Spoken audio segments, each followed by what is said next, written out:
As you already know by now, the United States re-elected Donald Trump to the White House again for a second term that'll begin in a couple months after he gets sworn back into office on the 20th of January 2025. Trump's second term in office will then last for the next 4 years through January of 2029, close to the end of this decade, by which point he will be 82 years old. And during those 4 years, Trump's powers and influence as America's president will shift the course of world history and American foreign policy in ways that were similar to his first term as president. Right now, before he's even retaken office, there is an absolutely enormous amount of speculation about what his return to the White House could ultimately end up meaning. And anybody who tries to tell you exactly what will happen has no idea what they're talking about, including myself. Trump's foreign policy during his first term was defined by impulsiveness and shifts in unexpected directions, and his second term will likely be more of the same. Therefore, this is all extremely speculative, so please take everything that I'm going to say in this video with a huge grain of salt. But with that, I'm going to attempt and explain what I think Trump's return to the White House could end up meaning for American foreign policy, with a particular focus on what that could end up meaning for Europe. First off, let's dive into what is probably going to be the biggest foreign policy implication for Trump's return to the White House: Ukraine, the ongoing conflict with Russia, and NATO. For the past several years, as the war between Ukraine and Russia has dragged on, Trump has often been highly critical of the large amount of financial assistance that the United States has provided to Ukraine in order to survive. At a campaign rally in Georgia back in September, Trump labeled Ukraine's president, Volodymyr Zelensky, as the greatest salesman on the earth for his ability to convince the United States to send his country so much money and assistance in the wake of the Russian invasion. According to the Kiel Institute for the World Economy, the United States has so far to date provided nearly $91 billion worth of combined military, economic, and humanitarian assistance to Ukraine since the Russian invasion began in early 2022, with U.S. military aid representing nearly 2/3 of that total amount at roughly $60 billion. Now, that number for the military aid to Ukraine is what particularly seems to anger Trump the most, because it's about half of the total foreign military aid that Ukraine has so far received from everywhere abroad. The European Union, by contrast, has only provided the Ukrainians with about $45 billion worth of military aid since the invasion began, for a war that's taking place directly at their own doorstep. Though in terms of overall aid, when factoring in economic and humanitarian assistance, the EU has provided much more to the Ukrainians overall than the Americans have, at a total of about $133 billion in total. Nonetheless, Trump has long argued in public during his speeches that the US is shouldering too much of the financial burden in continuing to support Ukraine during its war, and that Europe should take on an even greater share of the financial support than it has already. And with the idea of continuing to send more American aid getting less and less popular within the Republican Party all the time, that will now largely control the whole US government for the next 2 years, there is plenty of room to believe that a second Trump administration will likely significantly reduce American aid to Ukraine, if not even cut it down to zero altogether. But that's not necessarily what might end up happening, though. Trump has famously promised that he will somehow end the war in Ukraine within the first 24 hours of him assuming the presidency in January, by getting together Ukraine and Russia's leadership and making a deal between them. Trump's history of speaking very highly about Russia's president, Vladimir Putin, is very well known, and the two men are believed to have spoken directly with one another as many as 7 times just since Trump left office after his first term. But less well known have been Trump's generally positive comments about Volodymyr Zelensky as well, despite the two leaders having a bit of a troubled history with one another. Trump was impeached in 2019 because of a scandal that involved him holding up hundreds of millions of dollars worth of American military aid to Ukraine in order to pressure Zelensky to uncover dirt on his chief political rival, Joe Biden, that he wanted to use to influence the 2020 election. In more recent times, however, Trump has deridedly referred to Zelensky as the world's greatest salesman, but he has also personally met with Zelensky as recently as this September that was described by Zelensky himself as being positive. And within only a few hours of Trump's most recent election victory, Zelensky telephoned Trump to congratulate him, and Zelensky described the following conversation as having been constructive. More than a year ago, during an interview with Fox News back in July of 2023, Trump made the case that he would force a deal to end the war by threatening to sever all American aid to Ukraine, while also simultaneously telling the Russians that he would dramatically increase American aid to Ukraine unless they both agree to whatever his deal is. What exactly Trump's deal to end the war will ultimately look like is unclear right now, but there have been some hints. Trump's selected Vice President, J.D. Vance, outlined a fairly detailed peace plan during an interview a few months ago back in September on The Sean Ryan Show, where he was specifically asked about what Trump's plan to end the war might look like. Vance then suggested that Trump's deal would involve freezing the front line in Ukraine wherever it stands at the time of the negotiations, and that the front line would then transform into a demilitarized zone and the new de facto border between Ukraine and Russia. Similar to other demilitarized zones in the world that froze other conflicts like between North and South Korea on the Korean peninsula, or between the Greek and Turkish communities across the island of Cyprus. This kind of a deal would essentially solidify Russia's military gains in the war, but it would also deny Russia their full objectives. Vance also suggested that, while what remains of Ukraine beyond the demilitarized zone would still be an independent and sovereign nation, his idea of a deal would also give Russia a guarantee of Ukrainian neutrality from what remains of Ukraine as well, blocking Ukraine from joining NATO for either an agreed-upon time limit or indefinitely. Vance's suggested plan would still leave room for the remainder of Ukraine to establish deeper economic and social ties with Europe, such as through the European Union, and it would still be allowed to purchase European and American weapon systems. But there wouldn't be any NATO membership and no treaty obligations towards defending Ukraine from another attack in the future. Instead, in order to deter Russia from launching another invasion of the rest of Ukraine in the future, Vance's plan suggested building out a series of fortifications along the new demilitarized zone on the Ukrainian side, and staffing the area with international peacekeepers, potentially from either the UN or European states who would volunteer their own troops. But no American troops would participate. In this interpretation of a deal, Ukraine would effectively be divided between a western and an eastern Ukraine, with one of the most heavily militarized borders in the world separating them in a situation that would look very similar to the end of the Korean War that left the Korean peninsula divided. The critics of this plan from Vance have since blasted it as essentially being surrender terms to the Russians, while proponents of it have argued that it's the only realistic peace option still remaining on the table. But for one thing, it's unclear if Vance's plan and suggestions are going to end up being the same as Trump's. And for another, it's also far from clear that even if it was the same, if either the Russians or the Ukrainians would even accept it. The spokesperson for the Kremlin, Dmitry Peskov, recently stated during a press briefing in Moscow that Russia's war aims in Ukraine remained unchanged from the most recent peace terms that Putin offered in June of 2024, and that Vance's suggested deal was consequently going to be unacceptable to the Kremlin. Contrary to what Vance suggested for a deal, Putin's current demand for peace is that Ukraine fully withdraw all of its troops away from the current front line entirely out of the provinces of Luhansk, Donetsk, Zaporizhia, and Kherson. Ukraine would then have to formally recognize the territorial losses of all four of these provinces in their administrative entireties to Russia, in addition to Crimea, and also commit to a constitutional status of permanent neutrality, barring what remains of Ukraine from ever being allowed to join NATO. In this scenario, Ukraine would surrender huge amounts of land in the Donetsk, Zaporizhia, and Kherson provinces that they currently still hold, and that Russia hasn't yet even managed to occupy, in addition to their entire heavily fortified front line that they've spent years constructing. Major urban areas around the cities of Kherson, Zaporizhia, Kramatorsk, and Slavyansk, collectively home to more than 1 million people, would all have to be surrendered, and the fates of those 1 million plus people would be uncertain and likely grim. Moreover, surrendering the whole of the Kherson and Zaporizhia provinces would place Russian territorial control and troops onto the west bank of the Dnipro River in large sections in the south, undermining one of Ukraine's biggest geographical barriers against another Russian assault in the future, who would no longer have to focus as much on crossing the river in the south.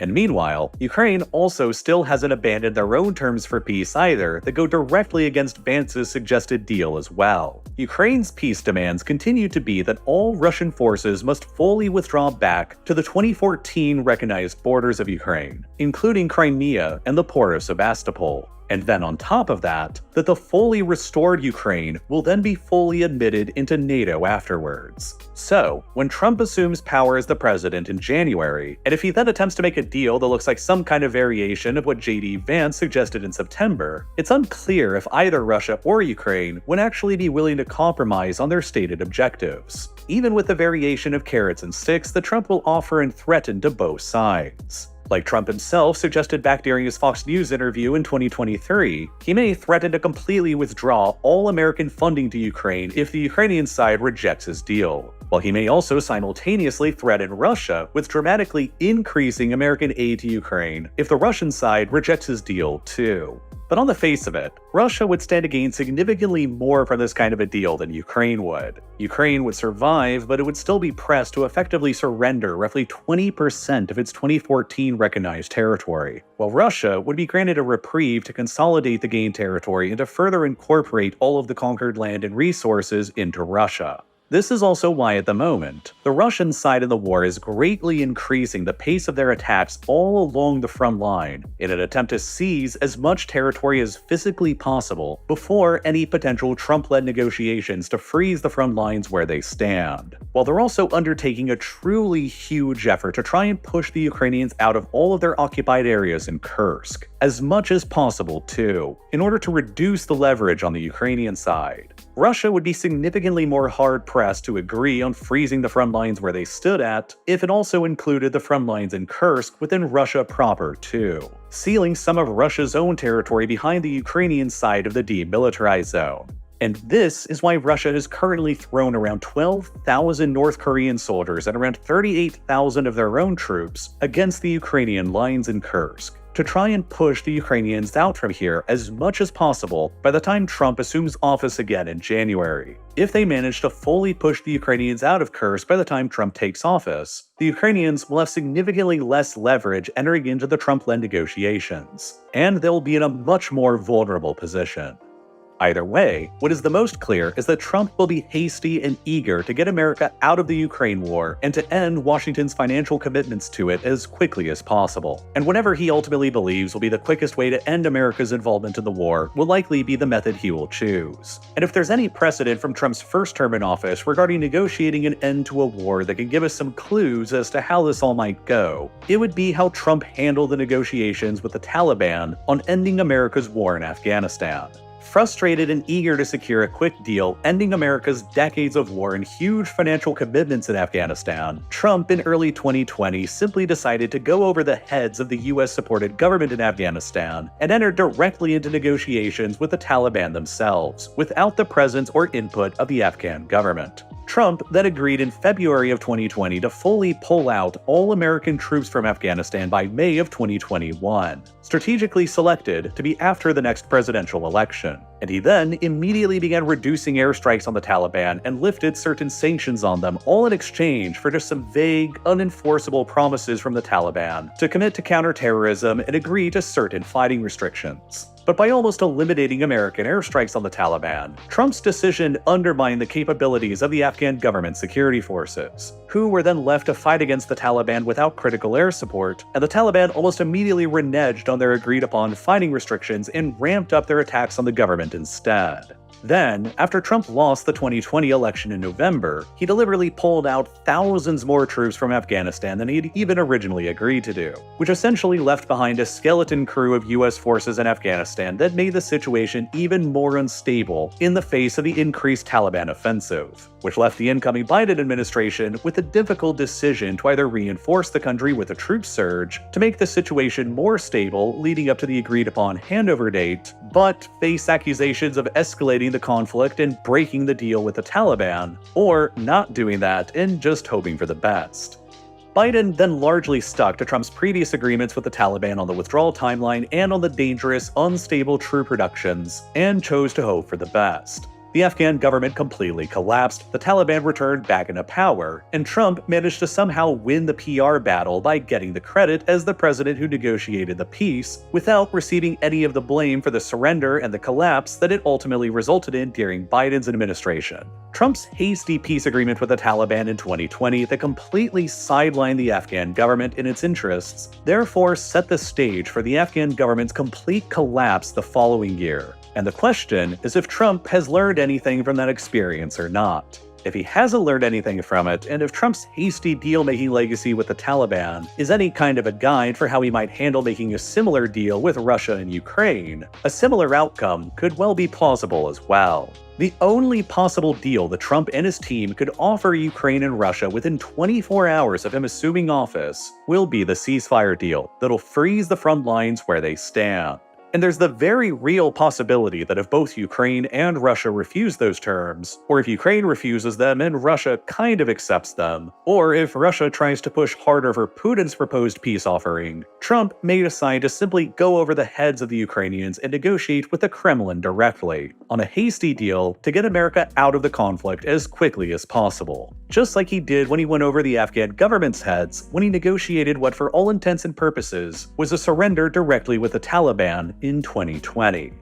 Were that outcome to happen and the US just completely removed itself from the war altogether, it would be a devastating blow to the Ukrainian war effort, and the gap left behind in weapons and supplies worth tens of billions of dollars could only be realistically filled in by the European Union. The EU, for all of the tremendously huge amount of support that it has already given to Ukraine, would then be left with a very difficult choice on how to proceed. The EU could decide to either dramatically increase its own aid to Ukraine to the tune of tens of billions of additional euros at a minimum, or not do that and save the money and see what ends up happening. The ultimate question for Europe, if Europe decides to not step in and fill the gap left behind by the United States, is what exactly are Putin's ultimate intentions regarding Ukraine and the rest of the former Soviet Union? Will Putin's ambitions be limited to his June 2024 peace proposal that demands Luhansk, Donetsk, Zaporizhia, Kherson, and Crimea, with a cut down to size and neutral Ukraine remaining? Or are his ultimate ambitions larger than that and include more or even the entirety of Ukraine and other former Soviet republics like Moldova and the 3 Baltic states? The question for Europe is if whether or not the situation evolving before it in Ukraine today is more similar to Munich in 1938 or to Finland in 1940.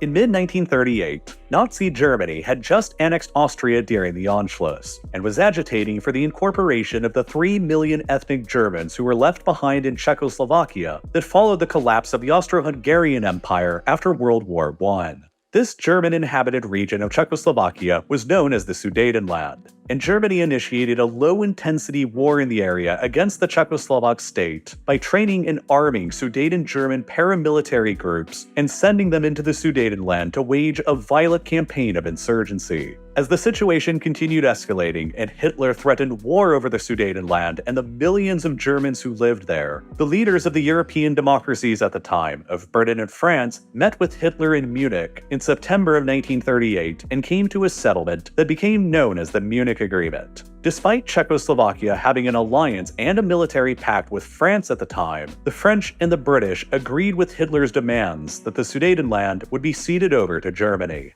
And then, faced with the overwhelming military pressure from Germany and now the diplomatic pressure from Britain and France, Czechoslovakia essentially had no choice and yielded the Sudetenland to Germany and withdrew its army back to the new borders. By doing so, Czechoslovakia's geographic defenses against Germany in the Sudeten Mountains that they had spent years building out a series of dense fortifications through were completely undermined and stripped away from them. Hitler had promised in Munich that the Sudetenland would be his final territorial demand made in Europe, which is part of why the Allied democracies agreed to yield the territory to him. But in the end, merely months later after the agreement was made with the Czechoslovak state that stripped it of its geographic armor, the Germans invaded and occupied the rest of Czechoslovakia as well, in a flagrant disregard for the treaty they had signed at Munich, which led to the Czechs and the Slovaks later describing the Munich Agreement as the Munich Betrayal. The occupation of the whole of Czechoslovakia then enabled the Germans to outflank Poland in the south geographically, while their pillaging of the Czechoslovak armories gave them hundreds of additional tanks and thousands of artillery pieces that would quickly be turned on the Allies.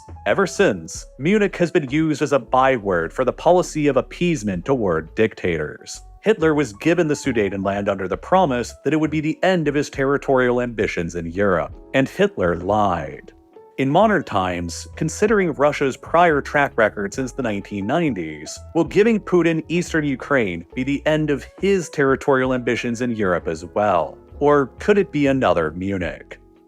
The other potential historical outcome, if you assume that Putin's ambitions in Europe are more limited, is what happened to Finland in 1940. In late 1939, the Soviet Union launched an all-out invasion of the country with the likely objective of conquering all of it and returning it all back under Moscow's control, as Finland used to be a part of the Russian Empire until the empire collapsed in 1917 and Finland achieved its independence. But the invasion turned into an unexpectedly costly and bloody quagmire for the Soviets that cost hundreds of thousands of casualties, and after little progress was made, the Soviets agreed on a peace deal with more limited aims that granted them about 10% of Finland's territory, but also left the rest of Finland that remained as an independent nation. After the conclusion of the Second World War, the cut down to size Finland was then heavily pressured by the Soviets into a position of geopolitical neutrality, which made it essentially a neutral buffer state between the Soviet-dominated order in Europe and the Western order. For decades up until the collapse of the Soviet system in the early 1990s,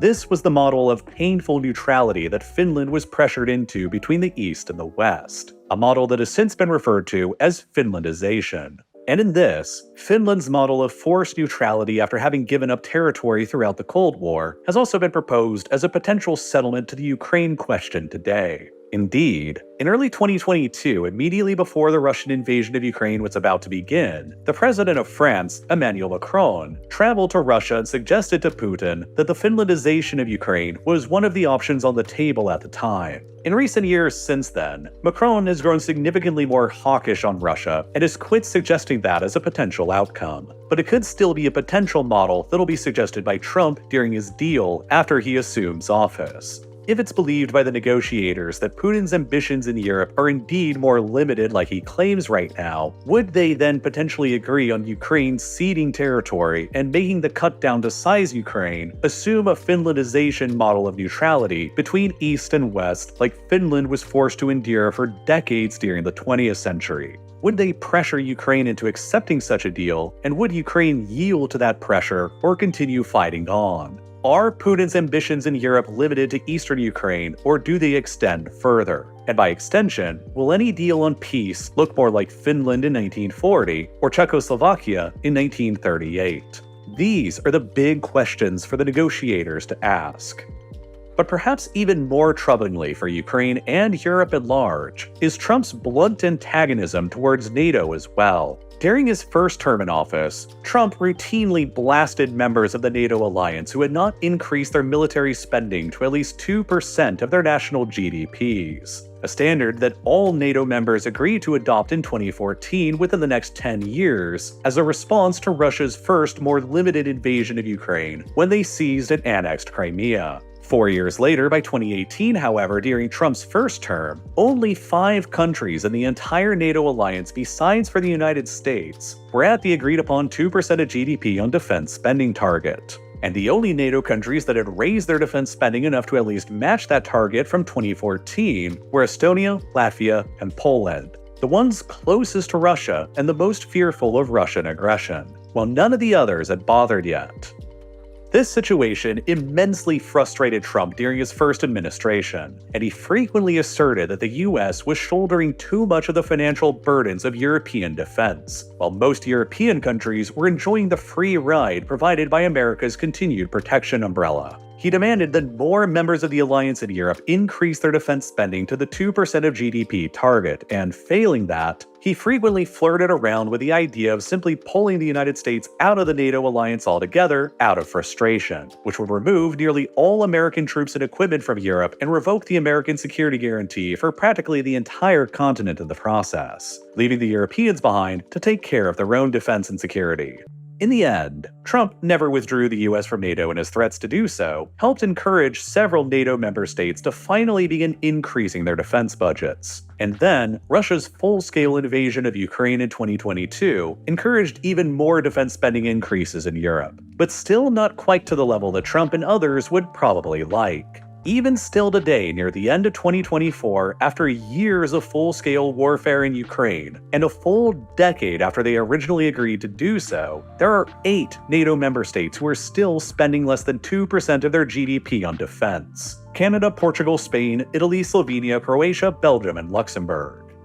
Moreover, in the current environment of the Russian army marauding across Ukraine and large numbers of North Korean soldiers on Europe's doorstep, and an incoming second Trump administration that is already very ambivalent towards NATO and European defense, many officials within the alliance in Europe have argued that the old 2% of GDP on defense agreed upon back in 2014 is no longer relevant to deal with Europe's increased levels of security threats today, and that in order to make up for decades worth of underspending on defense since the end of the Cold War, in order to deter Russia from committing any attacks outside of Ukraine, and to convince a new, wary Trump administration to remain committed to European defense, the new target should be updated to a minimum of 2.5% of GDP, and ideally up to 3% of GDP on defense for NATO members instead. This policy has been heavily advocated for by the government of Estonia and others, but at the moment, only 4 members of the alliance outside of the United States contribute 3% or more of their GDP towards defense, and they're the ones who are the most fearful about an attack from an aggressor. Estonia, Latvia, Lithuania, and Poland all in the case of Russia, and Greece in the case of Turkey.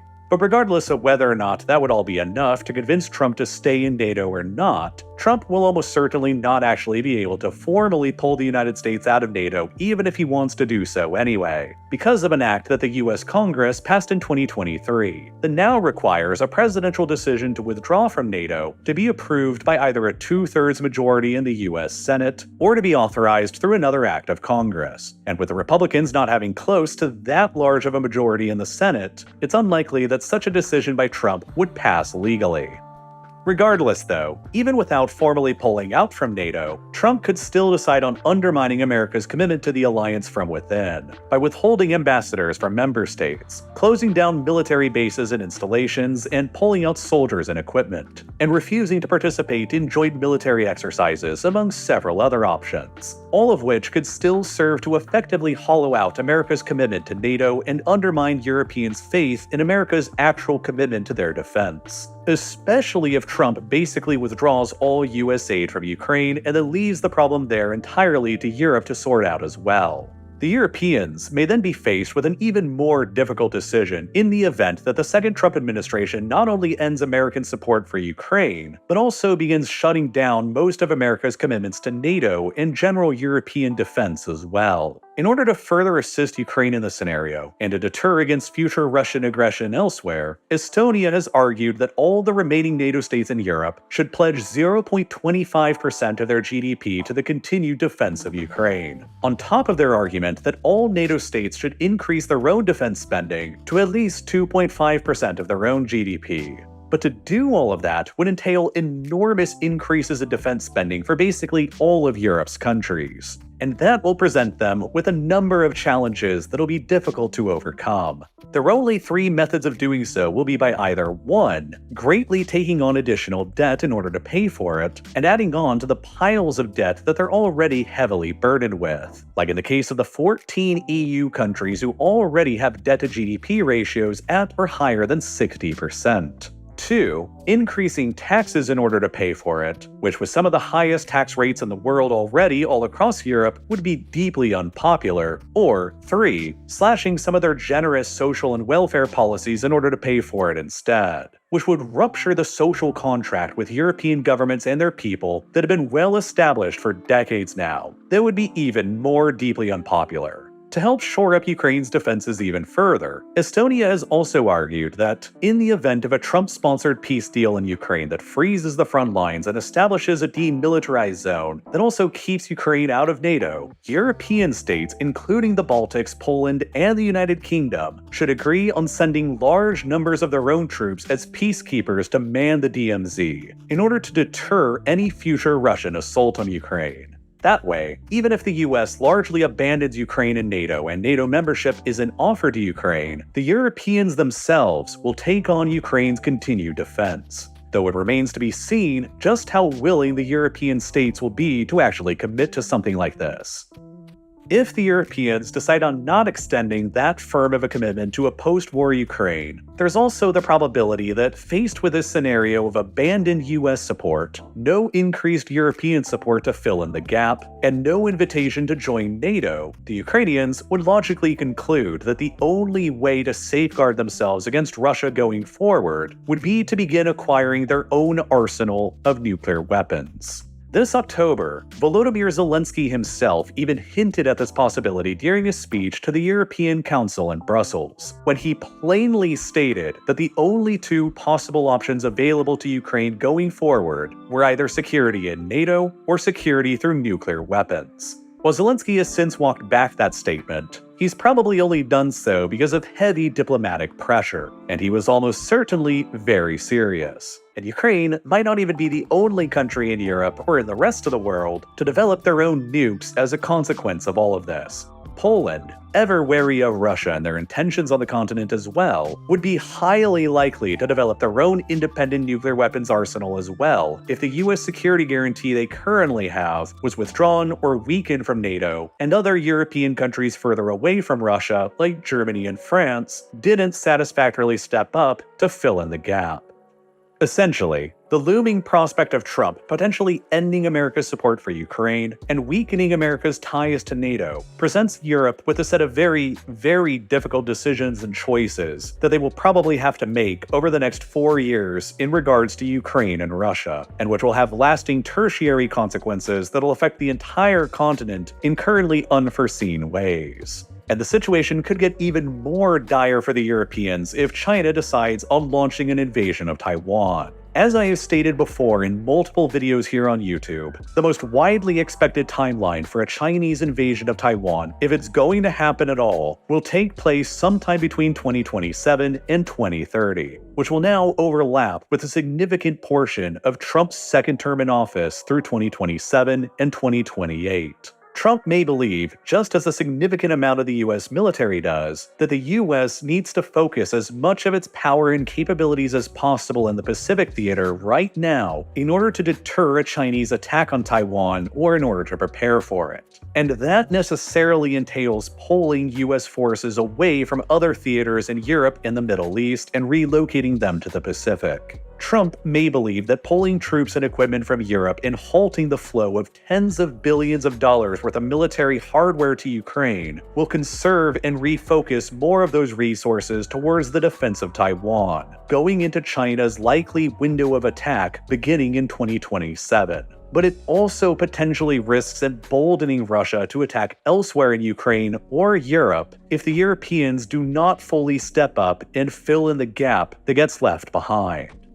Of course, understanding what's next for Europe and really what's next for the rest of the world includes needing to understand what Donald Trump's moves are in selecting important positions within his presidential cabinet, who these people are, and how their ideas and policy positions could end up influencing Trump's decision-making. And understanding what Trump's moves are and what his important cabinet picks mean has required a very careful consideration of the biases within my own research on this topic. Given how politically charged anything to do with Trump or his selected cabinet positions have become lately, when looking for sources and news stories to inform this video and others I produce like it, I turn to Ground News, the sponsor of this video. Trump's picks for several of his cabinet positions, like National Security Advisor and Secretary of State, give direct clues as to which direction his administration's foreign policy is likely to lean all around the world, which was a very important element to producing this video. But given how politically charged and controversial Trump and his appointees have been, including Senator Marco Rubio for the Secretary of State position and Mike Waltz for the National Security Advisor position, and given that a lot of the news is overly sensationalized in order to attract clicks and generate ad revenue, I wanted to be able to include these picks into my own thoughts and analysis without repeating the biases of slanted news sources.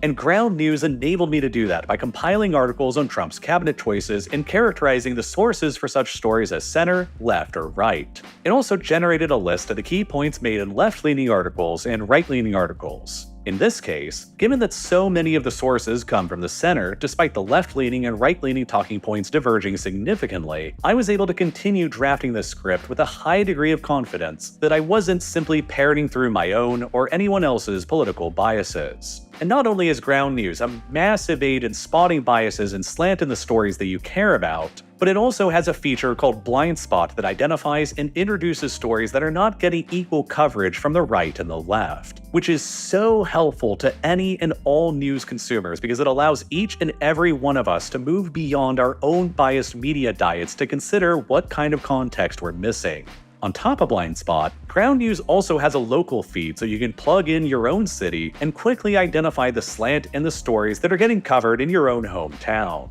On top of this, there's also My News Bias, which tracks your reading habits over time. With this feature, I can see my most read outlets, the bias of the stories I read, and even the topics and people I read the most about. It's basically a diet tracker for your news. And one more awesome feature that I'd really like to mention here is the ownership feature that Ground News has also developed. They've analyzed well over 2,000 separate news sources to distill the ownership structure of each source into one of 7 different categories, ranging from wealthy individual private owners to government-owned and operated news sources, which again helps me understand why a story is being framed the way that it is. The simple truth is that all media to a certain extent contains bias, and all media consumers, including myself, also carry some personal bias. So if you want to counter such factors, cut through all the rhetoric, political positioning, and organizational slant, Ground News is your go-to. And best of all, I'm offering viewers 50% off of their Vantage subscription,